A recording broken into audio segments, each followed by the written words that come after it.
Women in Charge. This is the sixth part in a multi-part series titled Go to Work and Give the Government Your Children, the Feminist UN Agenda 21 Plan to Empower Women. As previously mentioned, the UN has a goal to increase the number of women involved as decision makers, planners, managers, scientists, and technical advisors in the design, development, and implementation of policies and programs of Agenda 21. Various United Nations programs are working to implement this change. One small example of how this works can be seen by the initiative For Girls in Science, created by the L'Oreal Company, to get more girls to become scientists. The L'Oreal Company has a history of teaming up with the United Nations to promote women in science. Of course, encouraging women to be scientists is not bad. However, these gender-based policies seem to be carried out to the extreme, to the point of what appears to be discrimination against men. The United Nations and its affiliates appear to be promoting the idea that men are the cause of the majority of the problems in society, and many of the problems would be solved if men just got out of the way. In the introduction to this analysis, it was pointed out how the former executive of the United Nations Population Fund, Dr. Nafis Siddique, stated her belief that men are usually the cause of problems with the family, burdening the women with pregnancy and exploiting the children.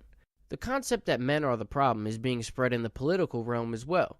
Billionaire Ted Turner, who was a major player in the UN arena, even donating $1 billion to the United Nations Foundation, last year stated his belief that men be barred from political office. Here's the full quote. Well, I came up with the idea at least 20 years ago that we needed more women in politics that would take a different turn, and I suggested that men be barred from political office. They could do everything else, be president of universities, business leaders, but they just couldn't serve in any elected position for 100 years. In a related idea, the former chairperson of the Democratic National Committee, U.S. Congresswoman Debbie Wasserman Schultz, recently stated her belief that an all-woman decision-making team in Congress would be more effective than our current system. Speaking on the government stalemate that occurred in 2013, Wasserman Schultz stated this. You brought up a concept that you've been talking about with Republican women. Tell Peter, and let's see if he agrees about how this could be solved. So, Peter, if we put all the women, Republican and Democrat, in the House together, the consensus from all of us is that we would get this done in a few hours. Peter?